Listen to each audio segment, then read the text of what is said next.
I still remember the exact moment when my world cracked. The air seemed thinner, my breath shallow. I could hear the sound of my heartbeat pounding in my ears like war drums. It was a quiet afternoon, and the sun cast a golden glow on the room, but I felt like I was drowning in shadows. She stood in front of me, her face pale but determined, wringing her hands as if trying to squeeze some courage out of them. My sister, my blood, my best friend in this unforgiving world. I thought she was there to share some trivial confession or to borrow a dress. Instead, she handed me a sentence that would haunt me forever. "I'm pregnant," she said softly, eyes shimmering with something between fear and hope. I felt the corners of my mouth start to lift in automatic joy, until the rest of her words hit me like a dagger to the chest. "It's his, and we want to get married." My mind shattered into fragments of disbelief. I froze, caught between the instinct to scream and the desperate need to pretend this wasn't happening. "His?" I whispered, though I already knew.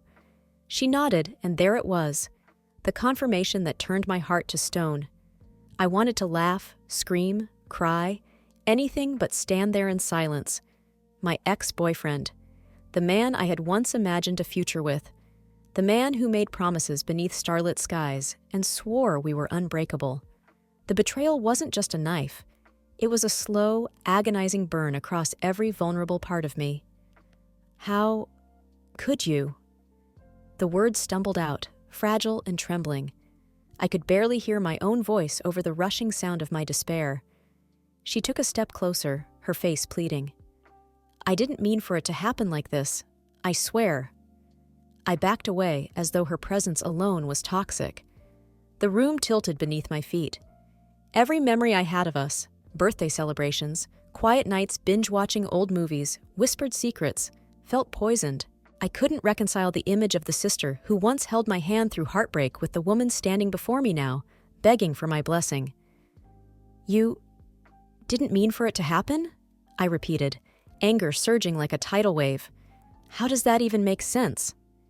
Tears welled in her eyes, but I didn't care. For once, I didn't care if she cried.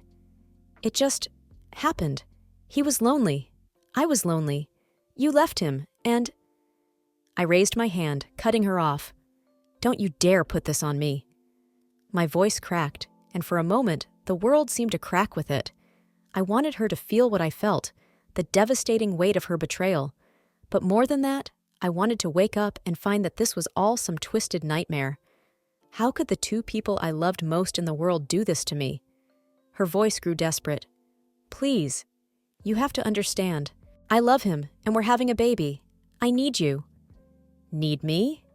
I let out a bitter laugh. "You need me now? After everything?" She reached for my hand, but I pulled away. The sight of her swollen belly was a cruel reminder of how far removed I now was from the life I thought I had. "I'm sorry," she whispered. The silence that followed was suffocating. A storm of emotions raged inside me, grief, anger, betrayal. But beneath it all was something else, something darker. A hollow ache that whispered, "This is what it feels like to lose everything." I felt like a marionette whose strings had been severed. I sat down, more to stop myself from collapsing than anything else. My voice, when it came, was barely above a whisper. "And what exactly do you want me to do?" I asked, staring at the floor because I couldn't bear to look at her. She hesitated before answering, her voice thick with shame. "I want you to help us. I want you to be there when we tell our parents. I want them to see that you've forgiven me." Forgive her? I let the word sit on my tongue, tasting its bitterness. Forgiveness was a concept I couldn't even fathom at that moment. I felt tears sting my eyes, but I refused to let them fall. "Do you really think that you can shatter my life and ask me to bless the pieces?" Her shoulders shook with silent sobs, but I didn't move to comfort her. The roles we had always played, me as the protector, the healer, were gone. "I didn't know who else to turn to," she whispered. The weight of her words pressed down on me, making it harder to breathe. I should have felt pity, but all I felt was emptiness. "I loved you both," I said softly, the final crack splitting my heart in two. And you destroyed everything." The room fell into silence once more, but this time it felt final, like the last note of a requiem. In that moment, something shifted inside me. The girl who once believed in unconditional love, who thought family could never break, was gone. All that remained was a woman standing at the edge of ruin, staring into the void where her past used to be. The sound of her sobs filled the room as I rose to my feet. I felt strangely calm, as though the storm inside me had finally settled. "I need time," I said coldly, "but don't ask me to forgive you." With that, I turned and walked away, leaving her in the ruins she had built. As I stepped outside into the blinding sunlight, I felt the heat of my tears finally fall, burning down my cheeks like molten glass. In that moment, I realized something painful but true. This wasn't the end. It was the beginning of something else entirely. When people talk about love, they always seem to romanticize the beginning. They talk about the butterflies, the electricity in every touch, the moments so sweet they feel almost unreal. And I had all of that with him. But they never warn you that the beginning of something beautiful can be the first step toward tragedy. I met him on a rainy evening, one of those nights when the world feels softer and more fragile under the weight of the water. I was standing under a bus stop awning, arms crossed, shivering as cold raindrops rolled down the back of my neck. My umbrella had snapped in the wind, and I was cursing myself for not checking the weather forecast. Then, out of nowhere, he appeared like something out of a novel. Tall, dark hair wet from the rain, and holding an umbrella that was much too small for both of us. "Need some shelter?" he asked with a half smile, tilting the umbrella toward me. I remember laughing, not because his joke was funny, but because I was nervous. It felt like fate, like some unseen hand had pulled us together in that moment. And maybe that's why I trusted him so easily. His name was Daniel, and from the moment we met, my life seemed to bloom in ways I hadn't thought possible. Our love story unfolded the way all the best ones do, slowly, sweetly, until it became the center of my universe. Late-night drives with the windows down, his hand in mine as the city lights blurred by. Quiet mornings where he made me coffee and teased me about how grumpy I was before caffeine. He had a way of making everything feel warmer, lighter, as if life wasn't just a series of responsibilities and disappointments, but a string of beautiful moments stitched together by laughter and touch. I introduced him to my family after only a few months. He charmed them all effortlessly. My dad thought he was smart and ambitious. My mom loved how polite he was. But it was my sister Lily who adored him the most. She was only a year younger than me, but sometimes it felt like more. I was the serious one, focused, ambitious, the one who always followed the rules. Lily was the dreamer, the one who dyed her hair different colors on a whim and dropped out of art school only to re-enroll 2 months later. "You're so lucky," she'd sigh whenever Daniel came around. "He looks at you like you're magic." I used to laugh at that. She wasn't wrong. Daniel had this way of making me feel like I was the only thing that mattered. I never saw the shadow of anything else behind his eyes. I remember the exact moment I thought to myself, "This is the man I'm going to marry." It wasn't during some grand romantic gesture or a trip to some beautiful place. It was something so simple and ordinary. We'd spent the afternoon at the park, lying in the grass, watching the clouds drift by. My hair was tangled, and I had dirt stains on my jeans. He leaned over, brushing a strand of hair from my face, and said, "I hope this never ends." It was such a small thing to say, but I believed him. I trusted that those words were a promise, unbreakable and sacred. But life has a cruel sense of irony. The more you believe in something, the more fragile it becomes. It wasn't until much later that I began to notice the cracks, tiny at first, like hairline fractures in glass. I ignored them because I wanted so badly for things to stay perfect. But in hindsight, I can see the moments I should have questioned. Lily had always been close to me. We were more than sisters. We were confidants, best friends. We shared everything, clothes, secrets, heartbreaks. And because I loved her, I didn't think twice when she started spending more time with Daniel. She'd call me and say, "I bumped into Daniel at the coffee shop," or "Daniel gave me some advice about my project." I thought it was sweet that they got along so well. I even teased him once, saying, You're practically her life coach now. But now, when I look back, those memories make my stomach churn. I trusted them both so completely that it never even crossed my mind to be suspicious. Love blinds you like that. It builds a perfect world around you, one where betrayal feels impossible. The night things started to unravel, I remember sitting on the couch with Daniel, his arm wrapped around my shoulders as we watched some mindless TV show. My phone buzzed. It was Lily, asking if I wanted to meet her for drinks. I told her I was tired and would see her tomorrow. She texted back a single word. Okay. Nothing unusual, nothing to set off alarm bells, but something in her brevity felt off. Daniel didn't seem to notice. He kissed my temple and said he was going to bed early. I stayed up a little longer, scrolling through old photos of us. There was one of Lily and me at a music festival a year ago, arms wrapped around each other, grinning with flower crowns in our hair. I remember thinking how lucky I was to have her, and how lucky I was to have him. But fate doesn't hand out blessings for free. Sometimes, it gives you something beautiful just to see how long it takes for you to break when it's ripped away. I didn't know that night would be one of the last moments I'd ever feel that kind of unshaken joy. The house was quiet when I finally went to bed, and Daniel was already asleep. I curled up next to him, letting his warmth lull me to sleep, blissfully unaware that everything I trusted, everything I loved, was already slipping through my fingers. I wish I could have stayed in that moment forever, naive, unbroken, and full of hope. But life doesn't work like that. The seeds of betrayal had already been planted, and soon they would bloom into something I never could have imagined. The thing about cracks is that they don't appear all at once. They start small, tiny imperfections you can brush off as nothing, but they spread quietly, growing beneath the surface until the whole structure shatters. The first crack came on a night that should have been like any other. Daniel and I had planned a simple evening, a home-cooked dinner, some music, and maybe a movie if we weren't too tired. I had even tried a new recipe that I was excited about, something fancy with rosemary and lemon. I remember standing in the kitchen, humming as the aroma filled the room, feeling content in a way that felt so ordinary and comforting. Then his phone buzzed. At first, I didn't think anything of it.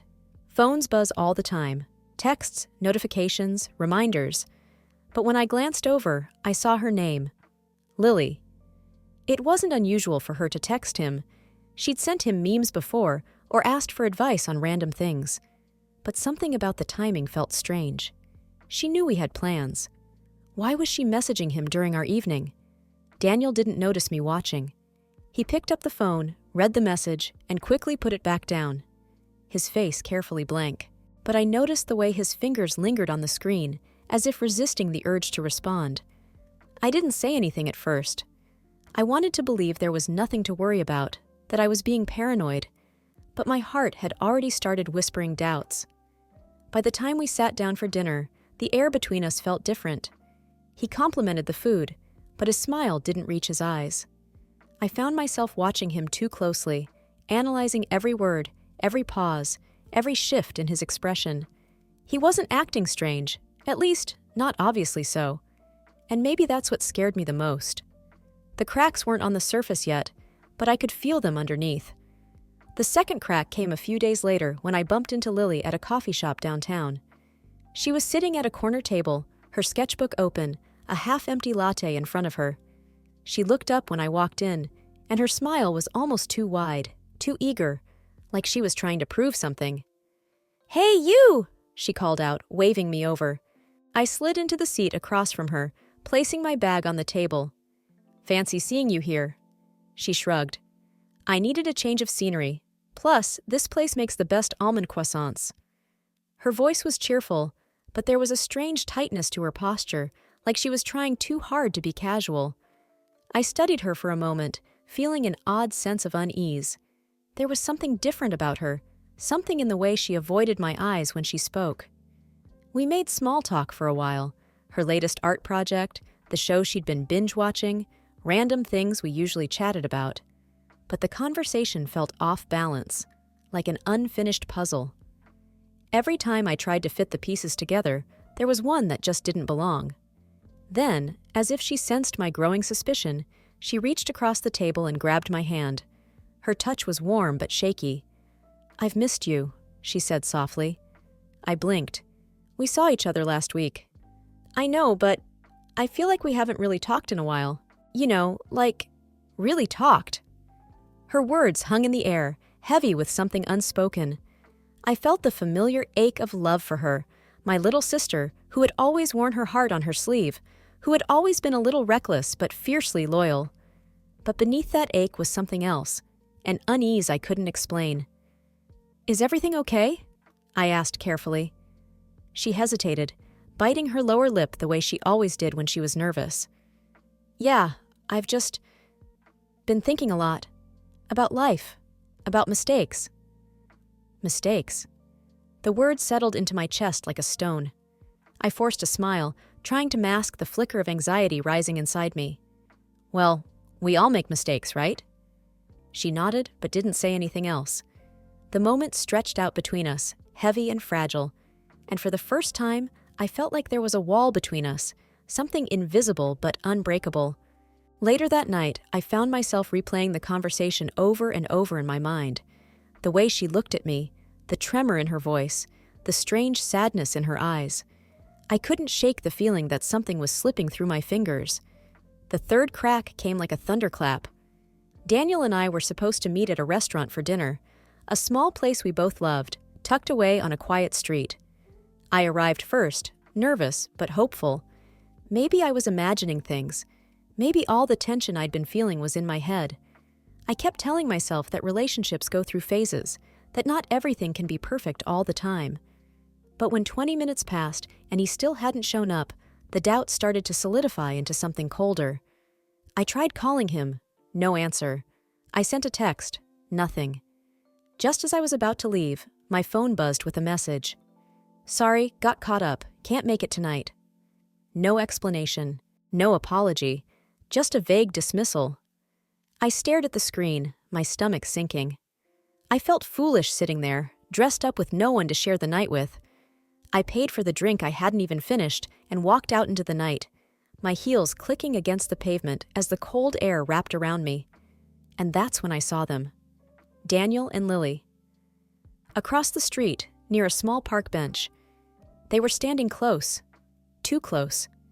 Her hand was on his arm, and his head was bent toward hers, their faces inches apart. I felt the world tilt beneath me. The noise of the street faded until all I could hear was the rush of blood in my ears. They didn't see me. Or maybe they didn't care. I stood there, frozen, watching as my worst fears unfolded in front of me like some tragic play. I wanted to scream, to run across the street and demand an explanation, but I couldn't move. My feet were rooted to the ground, and my heart was breaking in slow motion. When Daniel finally pulled away, he touched her face briefly, an intimate gesture that shattered what little hope I had left. And then they walked away together, disappearing into the night, leaving me standing in the middle of the sidewalk with nothing but the weight of betrayal pressing down on me. By the time I made it home, I felt hollow. I sat in the dark, staring at the walls, trying to make sense of what I'd seen. But there was no sense to be made. The cracks had become a fault line, and I was standing right in the center as everything around me crumbled. That night, I didn't cry. I think I was too numb to feel anything. But deep down, I knew one thing for certain. This wasn't just a mistake. This was the beginning of the end. The moment of truth is never as cinematic as people imagine. There's no dramatic music, no slow-motion reveal that makes everything fall into place. It's raw and brutal, like being forced to watch your own heart bleed out in real time. The morning after I saw them, I woke up in the same clothes I'd worn the night before.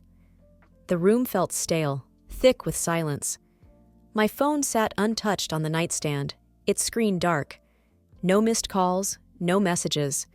The absence of communication was a wound all on its own, a confirmation that neither of them thought enough of me to even lie. They'd chosen silence, as if pretending I didn't exist would absolve them of their sins. But I wasn't a ghost. I was very much alive, and the weight of their betrayal pressed down on my chest like a stone. I couldn't ignore it anymore. I texted Daniel that morning. "We need to talk." He didn't reply immediately. Hours passed. I watched the sunlight shift across the floor, waiting for something, anything. By the time his response finally came, my nerves were frayed to the point of snapping. "Come over tonight, let's talk." No warmth, no explanation, just those cold, empty words. But I was done waiting. I needed to look him in the eyes and demand the truth, no matter how much it hurt. The sky was overcast as I drove to his apartment, the kind of gray that felt heavy, like it was holding back a storm. Fitting, I thought bitterly. When I reached his door, my hands were trembling, but I forced myself to knock. Daniel opened it a few moments later. He looked ordinary. Tired, maybe, but not nearly as wrecked as I felt. His hair was messy, his shirt wrinkled like he'd been lounging around all day. I hated how familiar he looked, how easy it would have been to fall into old patterns and pretend everything was fine. "Hey," he said softly, stepping aside to let me in. I walked past him, refusing to meet his eyes, and stood in the middle of the living room, the same place where we'd once danced to bad music, laughing until our sides hurt. Now, the space felt alien, like the ghost of something I used to know. Daniel closed the door and leaned against it, arms crossed, his expression unreadable. "I guess you're upset." I laughed, short, sharp, and bitter. "Upset? Is that what you think this is?" He sighed, running a hand through his hair. "I didn't want you to find out like that."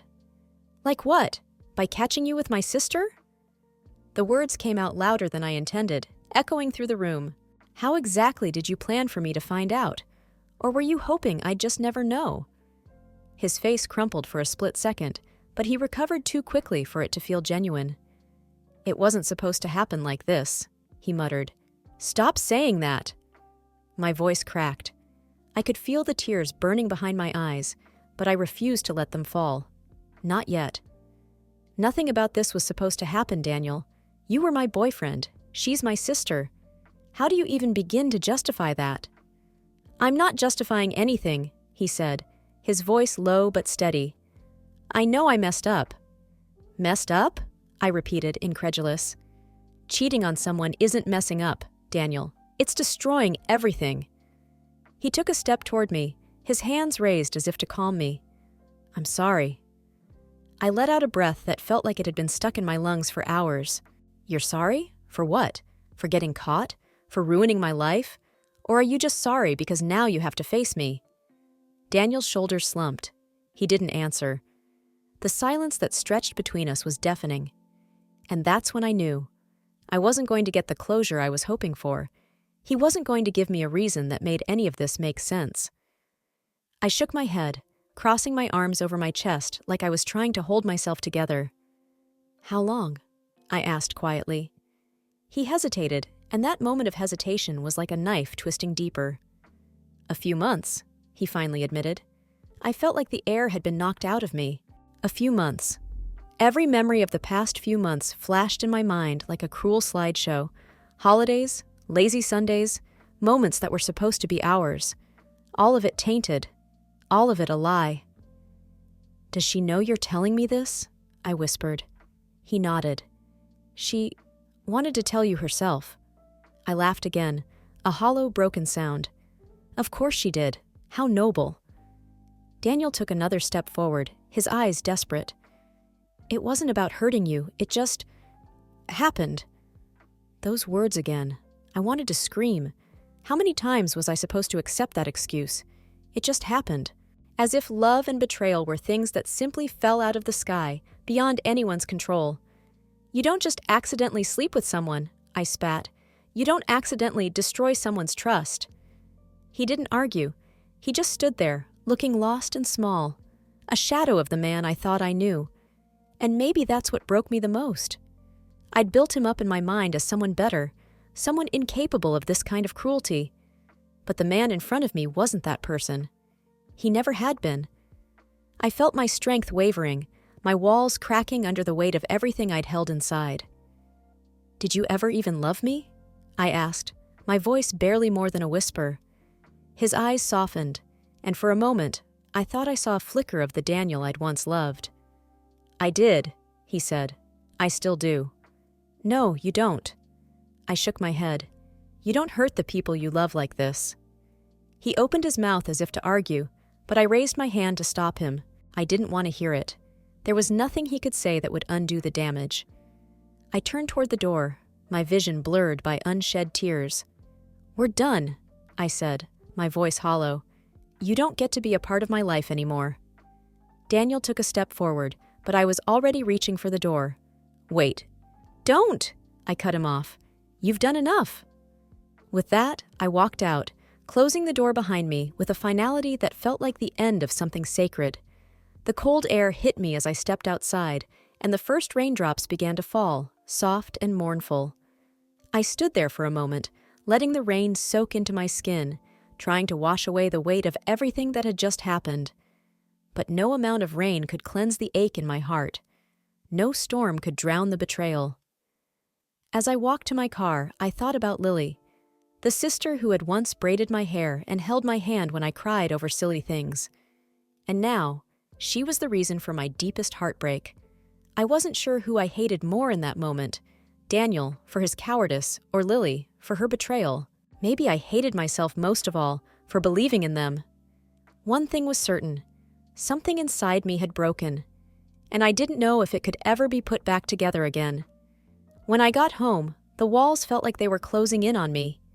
The silence was unbearable, pressing down on me until I felt like I couldn't breathe. I dropped my keys on the table and sank to the floor, my back against the door, as though I needed something solid to keep me from falling apart completely. My mind was a whirlwind of memories, pain, and unanswered questions. How had it come to this? How had I ended up so alone, so betrayed by the two people I trusted most? I pressed my hands to my face, hoping to block out the flood of emotions threatening to drown me. But there was no escape. The apartment was filled with reminders of the life I'd built. Photos of me and Lily, a framed picture of Daniel and me at the beach, souvenirs from trips that suddenly felt like relics from someone else's life. I felt sick looking at them, so I got up and began tearing them down one by one. The glass of one frame shattered as I threw it into the trash, but I didn't care. The sound was sharp and satisfying, a small reflection of how I felt inside. But destroying things didn't fix anything. When the walls were bare and the room was littered with broken memories, I was still the same. A woman standing alone, trying to hold herself together. My phone buzzed on the counter, and for a second, my heart jumped. Maybe it was Lily, reaching out, trying to fix this. Maybe some part of her was still the sister I knew, the sister who would do anything to make things right. But when I looked at the screen, it wasn't her. It was my mom. "Family dinner this Sunday. Can't wait to see you and Lily. Love you both." The sight of her name felt like another stab in the chest. She didn't know. She still thought we were the perfect pair of sisters, inseparable and loyal. The thought of sitting at a table, pretending everything was fine, made me feel like I was suffocating. Without thinking, I called Lily. My hands trembled as the line rang. Once, twice. I wasn't sure if I wanted her to answer or let it go to voicemail. "Hello?" Her voice was soft, cautious.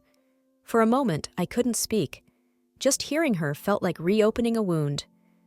"It's me," I said finally. My voice was steadier than I felt. There was a pause, and then she exhaled shakily. "I was going to call you." "Were you?" My words came out sharper than I intended. "Or were you just hoping Daniel would smooth things over for you?" "Please don't do this," she whispered. I let out a bitter laugh. "Don't do what, Lily? Don't be angry? Don't ask why you decided to ruin my life?" "It wasn't about ruining your life." Her voice cracked, and I could tell she was crying. "I didn't plan for any of this to happen. I didn't wake up one day and decide to hurt you." "You didn't have to decide," I snapped. "You just did it." She fell silent, and in that quiet, I could hear everything she wasn't saying. There were no excuses left, no explanations that could make this right. "How long?" I asked, my voice quieter now, but no less lethal. "How long have you been in love with him?" Her breath hitched. "A long time," she admitted, "but I didn't act on it until after you broke up." I clenched my fists, anger bubbling up again. "We didn't break up, Lily. We were figuring things out. I thought we had a future." "I know," she whispered. "I know how much you loved him." The weight of her words crushed me. She knew. She had known all along how much he meant to me, and she still let this happen. I pressed a hand to my forehead, trying to keep the room from spinning. "Do you even love him? Or was it just about taking something that was mine?" Her sob was soft but raw. "I love him," she said. "I wish I didn't, but I do." I closed my eyes. The pain was too much, like my chest was splitting open. "And you're pregnant," I said, the words like acid on my tongue. "Yes." The final blow. The confirmation that there was no undoing this. She wasn't just with him, she was building a life with him. I swallowed the lump in my throat. "What do you want from me, Lily?" "I don't know," she confessed. "I want you to forgive me, but I know I don't deserve it." I let her words hang in the air. "You don't," I said finally. "You don't deserve my forgiveness, and you sure as hell don't deserve to have me in your life right now." Her sob on the other end of the line was almost enough to break me. Almost. But I'd been broken too many times already. I couldn't keep lying," she said. "That's why I told you." I laughed bitterly. "You didn't tell me. You stood there and watched while I figured it out. That's not honesty, Lily. That's cowardice." She didn't respond. There was nothing left to say. I could hear her breathing, soft and uneven, but I knew that hearing her cry wasn't enough to make this pain go away. I took a deep breath. "I can't be at dinner this Sunday," I said. "I can't sit across from you and pretend everything's fine." "Please," she whispered. "Mom will know something's wrong if you don't come." She deserves to know the truth. My voice hardened. "But I'm not going to be the one to ruin her image of us. That's on you." The silence between us stretched until it felt unbearable. Finally, I spoke again, quieter this time. "I hope he's worth it." Lily's sob on the other end of the line was my answer. I ended the call before I could hear anything else. I stood there for a long time, staring at the phone as if it would somehow explain how everything went so horribly wrong. But there was no explanation. There was only pain, raw and relentless. I knew I should feel some kind of release, like the truth was finally out there and I could move on. But all I felt was the hollow ache of loss. I'd lost Daniel, but that wasn't what hurt the most. I'd lost my sister, the girl who used to braid my hair and steal my sweaters, the girl who danced around the kitchen with me, singing off-key to cheesy pop songs, the girl I trusted with every secret, every fear. I sank to the floor again, pulling my knees to my chest. The grief felt too big for words, too heavy for tears. But I let myself cry anyway, deep, broken sobs that shook my whole body. Maybe she thought love was worth the betrayal, but all I could see were the ruins it had left behind. When you're alone with your thoughts, time slows down in the cruelest way. Minutes stretch into hours, and silence becomes deafening. The day after my conversation with Lily felt endless, as though I was trapped in some sort of purgatory where the only thing that existed was the weight of everything I'd lost. I didn't leave the apartment. I couldn't bear the thought of running into someone who'd smile at me, oblivious to the storm inside me, or, worse, ask how I was doing. So, I stayed locked inside, curled up on the couch beneath a blanket that felt too thin to keep out the cold creeping into my heart. I kept replaying every memory I had of Lily and Daniel, over and over like a broken record. The three of us at family dinners, laughing about inside jokes. The times Lily had called me for advice about life, or when Daniel would show up unannounced with takeout just to make me smile. Those memories felt different now, as though someone had taken a knife to them, slicing through the warmth and leaving nothing but jagged edges. The worst part wasn't the betrayal itself. It was the questions that followed it. When did it start? Why wasn't I enough? Why didn't I see it coming? I felt like I'd been living in a house made of glass, oblivious to the fractures beneath the surface, until everything came crashing down. I tried to distract myself, putting on mindless TV, scrolling through social media, but everything reminded me of them. Couples posting vacation photos, sisters posing together at brunch, quotes about forgiveness and family that felt like cruel jabs aimed right at my wounds. Eventually, I gave up. I let the silence in. I let the pain wash over me like a tidal wave, pulling me under. It was strange. There was almost a comfort in letting myself break completely. There was no point in pretending to be strong when there was no one left to witness it. Sometime in the late afternoon, I moved to the floor, sitting by the window with a cup of cold tea in my hands. Outside, the world continued as though nothing had happened. Cars passed, children laughed as they rode their bikes down the street, and an elderly couple walked hand in hand as if the universe hadn't just collapsed around me. I felt like a ghost, watching life move on without me. My phone buzzed again, but I didn't check it. I knew who it was. My mom, Lily, maybe even Daniel. They wanted something from me.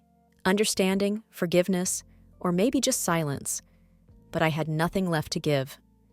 Eventually, I forced myself to stand and walk to the bathroom. My reflection in the mirror startled me. My eyes were puffy from crying, my hair a tangled mess, my skin pale and lifeless. I barely recognized the woman staring back at me. She looked defeated. "You need to pull yourself together," I whispered to my reflection, but the words felt hollow. I reached for the faucet, splashing cold water on my face, hoping it would shock me back to life. It didn't. I felt as numb as ever. I leaned against the sink, gripping the edges until my knuckles turned white. Then I caught sight of a picture frame on the bathroom shelf, a small photo of me and Lily from years ago. We were at the lake, our arms around each other, laughing as the wind tangled our hair. It was taken the summer after I'd graduated, a time when the future had felt bright and unbreakable. I stared at that photo for a long time before picking it up. My thumb brushed over Lily's face. She looked so young, so innocent. I remembered that day so clearly, how we'd spent hours swimming, sharing secrets by the water's edge. I couldn't reconcile that version of her with the one who had looked me in the eyes and asked for my blessing to marry the man who had shattered my heart.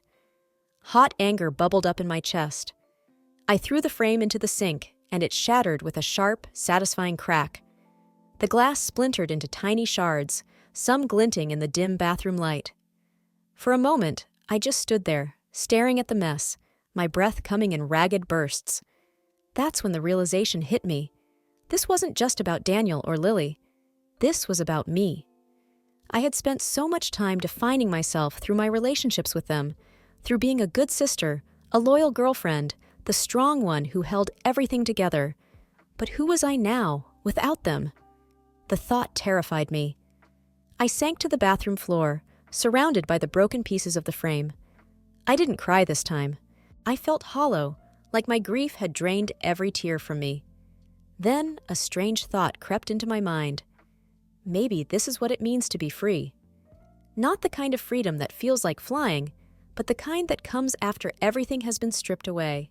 The kind of freedom that forces you to rebuild yourself from nothing. I closed my eyes, letting that thought settle in. Maybe I didn't have to hold on to the version of myself that had been so desperate for their love and approval. Maybe I could learn to live without them. The idea was terrifying, but it was also liberating. I stood up slowly, brushing the glass from my palms. My movements felt deliberate, almost ritualistic, as though I was shedding an old skin. I cleaned up the broken frame and tossed it in the trash. Then I ran a hot bath, filling the air with steam and the soft scent of lavender. As I lowered myself into the water, I let out a long breath. The warmth seeped into my bones, soothing the ache in my chest, if only for a moment. I didn't know what the next day would bring, or the day after that.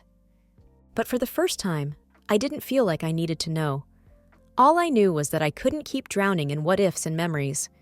As the water lapped around me, I made a quiet promise to myself. I will not let this break me. The pain was still there. It would be for a long time. But somewhere beneath it, I felt a flicker of something new. Maybe not hope, not yet, but resilience. A whisper that reminded me I was still here, still alive. And that had to mean something. The world outside might keep moving without me, but I would catch up. Eventually. On my own terms. When the water cooled, I got out, wrapped myself in a towel, and stood in front of the mirror again. This time, I didn't see a defeated woman. I saw someone who had been knocked down but was starting to get back up. I wasn't there yet, not completely, but I was closer than I had been yesterday. And maybe, just maybe, that was enough. The hardest part about moving forward isn't the grief, it's the emptiness that follows. After the tears have dried and the rage has burned itself out, there's nothing but quiet. A quiet so profound that it presses against your chest and fills your head with thoughts you don't want to have. The next morning, I woke up early, not because I wanted to, but because I couldn't sleep anymore. The sunlight streamed through the curtains, soft and golden, as if the world was mocking me with its beauty. I sat on the edge of my bed, staring at the floor, willing myself to move, to breathe, to be. I grabbed my phone out of habit. No messages, no missed calls. The silence from Lily and Daniel was deafening, but it wasn't surprising. They'd made their choices. Now, it was time for me to make mine. For the first time in days, I felt the smallest spark of resolve. I couldn't change what happened, but I could control what came next. I couldn't erase the betrayal, but I could reclaim the pieces of myself they'd broken. I needed space, real, physical space. Sitting in my apartment felt like being stuck in a graveyard of memories. Every corner reminded me of the life I'd built around them. I grabbed my keys and headed out the door, unsure of where I was going, but knowing I couldn't stay still any longer. The city was already awake, shops opening, people rushing to work, the hum of life continuing as though nothing had changed. I wandered aimlessly, letting the sounds and sights wash over me. The noise was a strange kind of comfort, like white noise that drowned out the chaos in my head. Without thinking, I ended up at a small park I used to visit when I needed to clear my mind. It was quiet, tucked away from the main streets, with a few benches and a pond where ducks drifted lazily on the water. I sat down on a weathered wooden bench and watched the ripples spread across the pond's surface.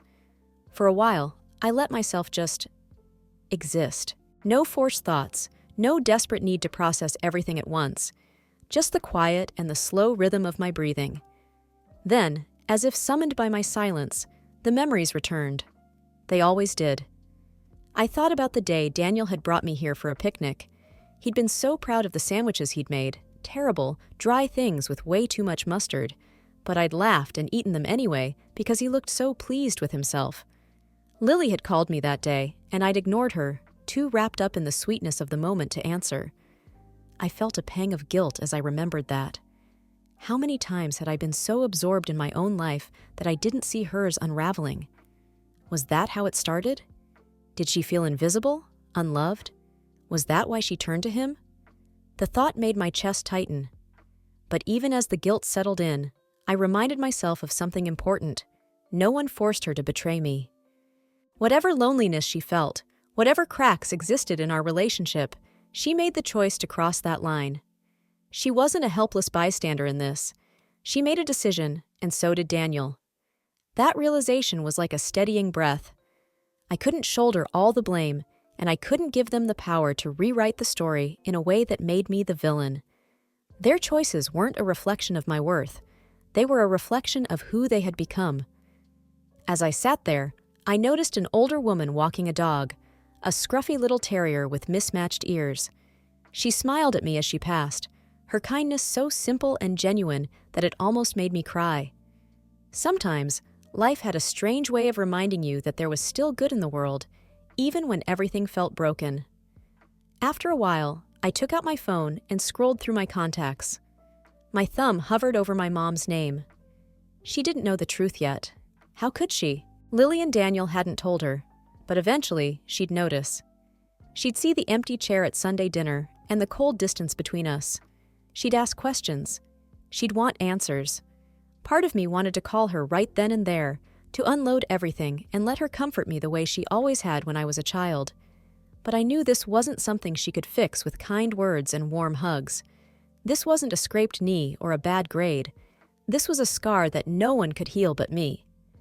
I put the phone away and stood up, brushing the dust off my jeans.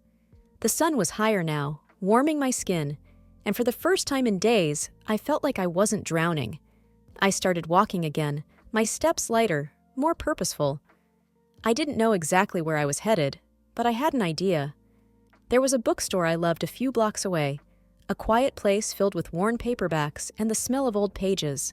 I hadn't been there in months. When I walked in, the familiar scent hit me like a wave of nostalgia. The owner, an elderly man named Arthur, looked up from his counter and gave me a nod. He never said much, but his quiet presence had always been comforting. I wandered the aisles, running my fingers along the spines of books until one caught my eye. A simple paperback with a blue cover and the title, The Art of Letting Go. I almost laughed at the irony, but picked it up anyway. I flipped through the pages, landing on a passage that stopped me in my tracks. Letting go isn't about forgetting. It's about accepting that some things are meant to be left behind so that you can carry yourself forward. I closed the book and took a deep breath. Maybe I wasn't ready to let go completely, but I could take the first step. I could choose to let go of the anger, the endless cycle of blame and what-ifs. I could choose to hold on to myself, even when everything else felt like it was slipping away. I bought the book and left the store, feeling like I'd reclaimed a small piece of myself. As I stepped back into the sunlight, I realized something else. Life wouldn't wait for me to be ready. It would move on, with or without me, and maybe that wasn't a bad thing. I wasn't okay yet, not by a long shot, but I was starting to believe that one day I might be, and for now, that was enough. Moving forward felt like learning to walk again. Every step was uncertain, shaky, but at least I was moving. In the days that followed, I tried to rebuild some kind of routine, not because I wanted to, but because the alternative was staying in that dark place forever, and I couldn't let that happen. I forced myself to get out of bed at a reasonable time. I opened the windows to let fresh air in, even when the sunlight felt harsh. I made breakfast, even if all I managed was toast and coffee. These small actions were my way of saying, I'm still here. And maybe that wasn't much, but it was something. I kept my distance from my family. I knew I couldn't avoid them forever, but I wasn't ready to face the questions, the pity, the confusion. I wasn't ready to sit across from my mother and pretend I wasn't broken inside. She had always been able to read me too well, and I couldn't handle that right now. Instead, I focused on things that made me feel grounded. I went back to the bookstore every few days, letting myself get lost in stories that weren't mine. I started walking through the park again, breathing in the scent of grass and flowers, listening to the chatter of strangers as they passed. It was comforting in a way, to be surrounded by people who had no idea what I was going through.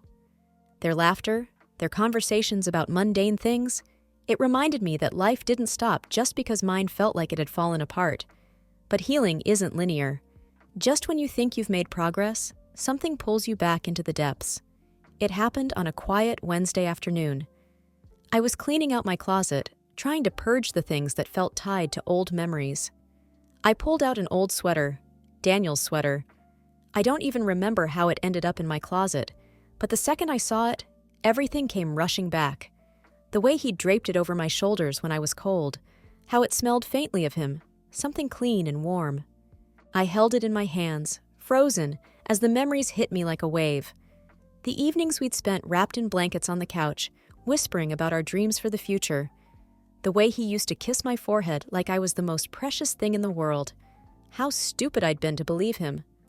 I pressed the sweater to my face, expecting to feel something soft and comforting.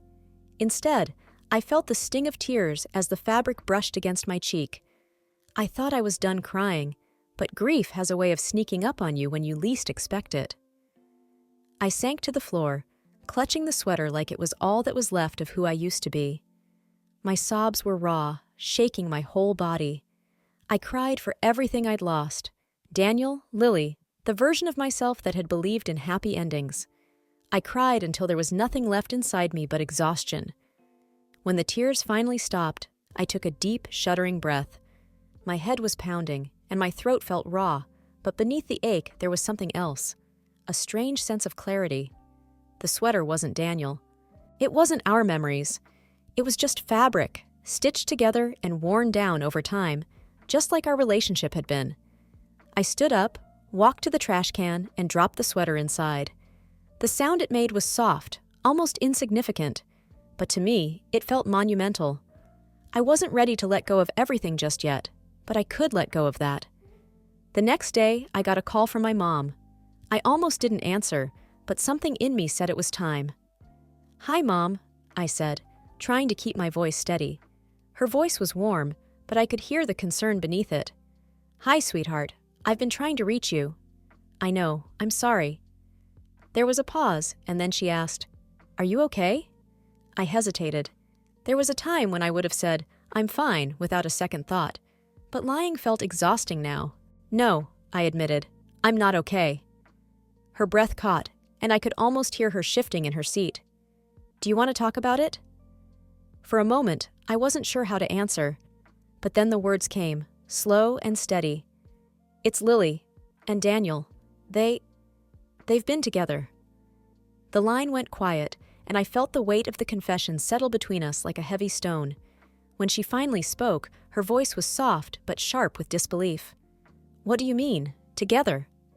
They're having a baby," I whispered, the words tasting bitter in my mouth. I heard her sharp intake of breath. "Oh my God." I closed my eyes, the ache in my chest flaring up again. "I didn't know how to tell you. I didn't even know how to process it myself." "Honey." Her voice cracked, and I could tell she was fighting back tears. "I'm so sorry." I felt a strange relief at her reaction, an acknowledgement that what I was feeling was real, that I wasn't overreacting or being dramatic. "I don't know what to do," I confessed. "I can't be around them. I can't pretend everything's okay." "You don't have to," she said firmly. "You don't owe them that." Her words felt like a lifeline, but I don't know how to move forward. She was quiet for a moment before she spoke again. "You start with one step, then another, and eventually, it gets a little easier." Her advice was simple, but it felt true. Maybe I didn't have to have everything figured out right now. Maybe it was okay to take things one breath at a time. We talked for a while longer, about the little things, memories from better days, stories that made us laugh through the tears. When we finally hung up, I felt lighter, like I'd let go of a piece of the burden I'd been carrying. I stood by the window, looking out at the world. The sun was setting, painting the sky in hues of pink and gold. It was beautiful, a reminder that endings could also be beginnings. I didn't know what the future held, but for the first time, I wasn't afraid to face it. I wasn't defined by their betrayal. I wasn't just the girl who'd been left behind. I was still standing, and that meant something. One step at a time. In the days that followed, the world around me began to shift in subtle but meaningful ways. It wasn't that the pain was gone. It was still there, heavy and raw. But it wasn't all-consuming anymore. It felt more like a bruise than a fresh wound, a dull ache that reminded me of what I'd lost, but didn't stop me from breathing. I kept replaying my mom's words in my head, one step at a time. It sounded so simple, but in practice, it felt monumental. I didn't have a grand plan for how to move forward. All I could do was wake up each day and decide to try. The weekend came faster than I expected.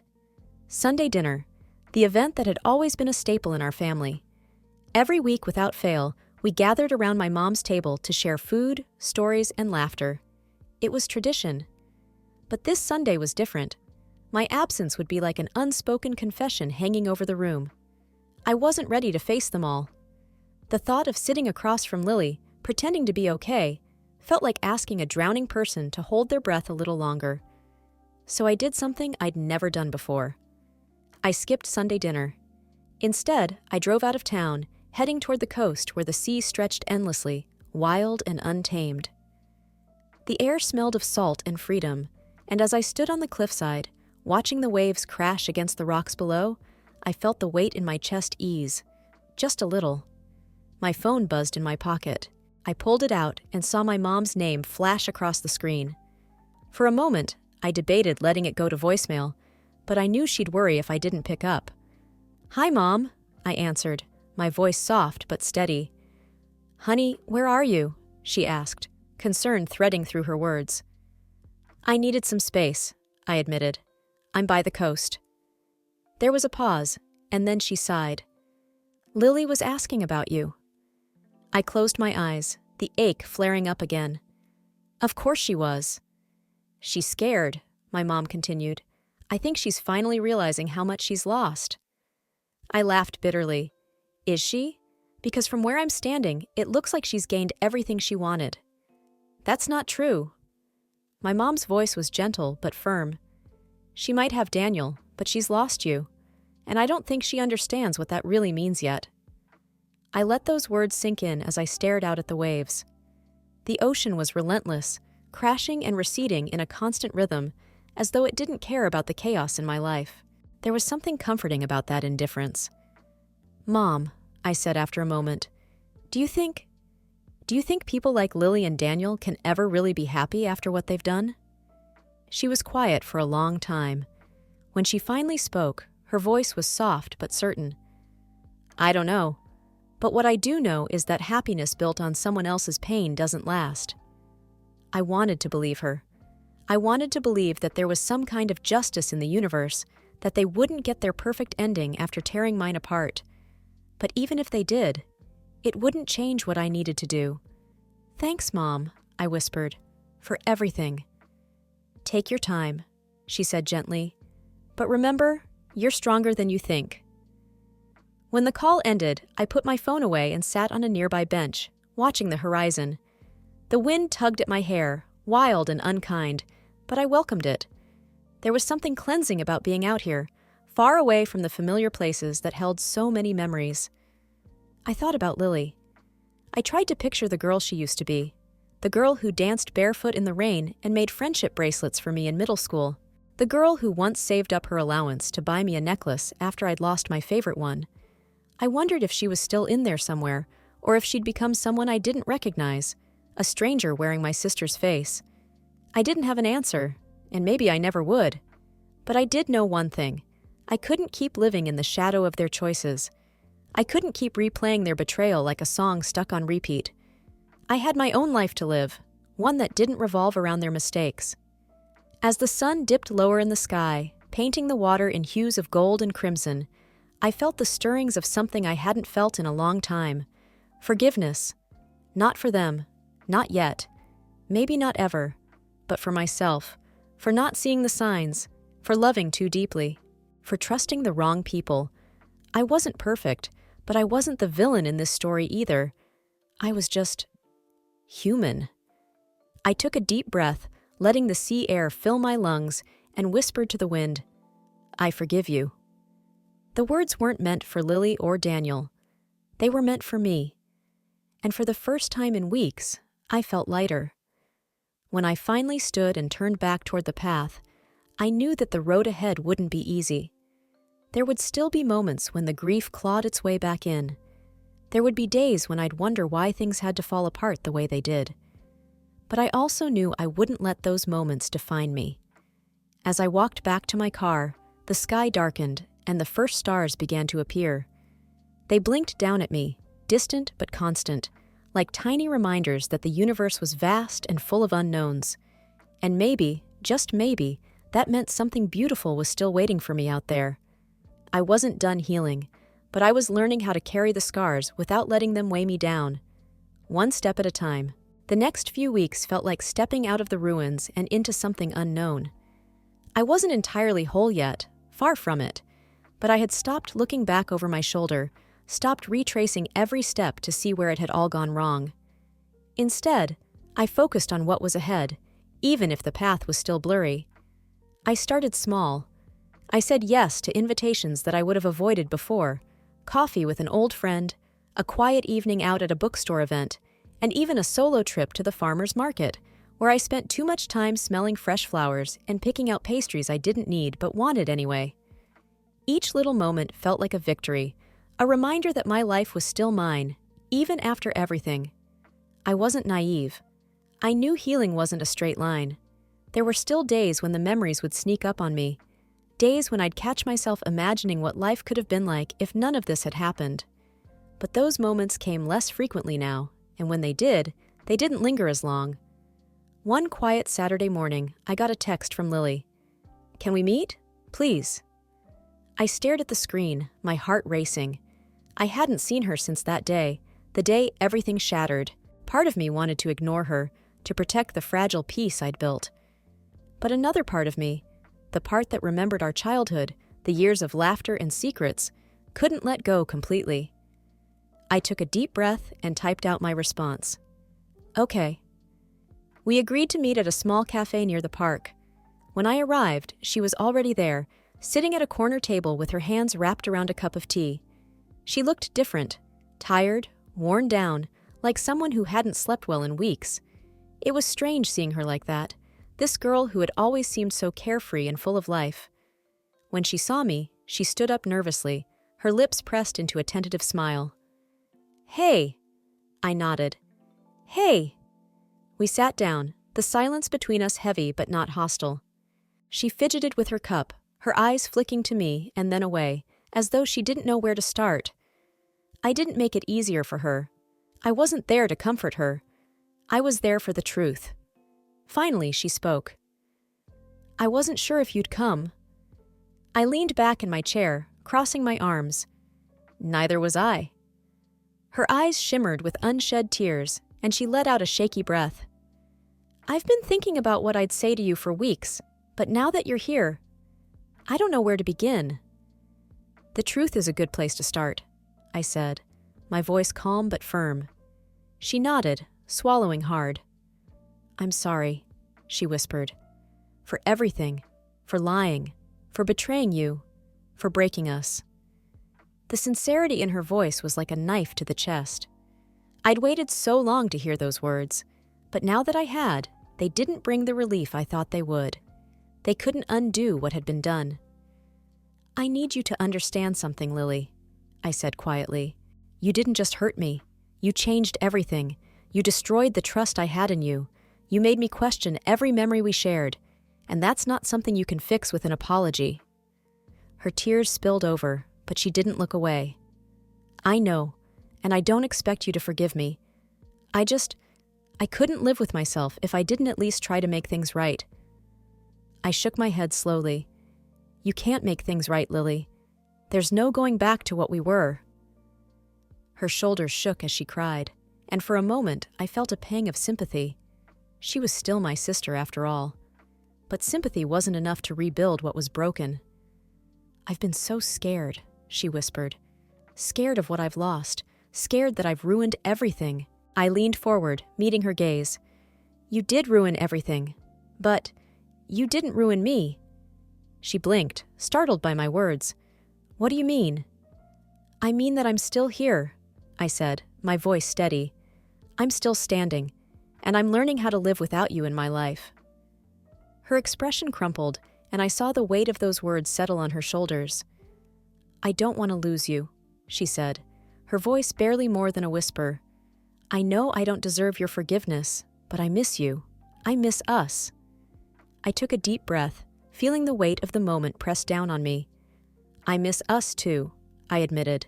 "But missing something doesn't mean it can go back to the way it was." Lily wiped her eyes, nodding slowly. "I understand."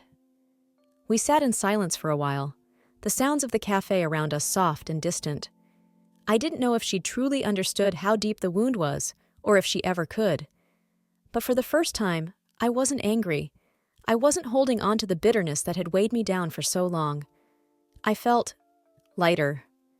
When our cups were empty, I stood up, and she followed my lead.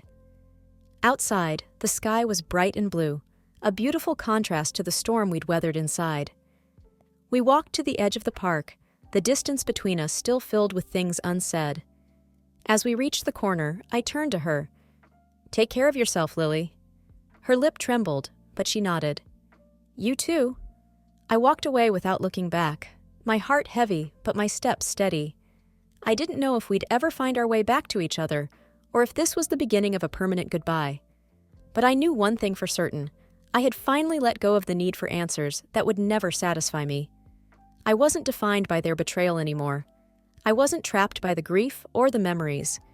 I was free to build something new, something stronger, something mine. As I reached my car, I looked up at the sky again. The sunlight warmed my skin, and I took a deep, steady breath. The future was still unwritten, still uncertain. But for the first time in a long time, that didn't scare me, because I was still here, and I was ready to live.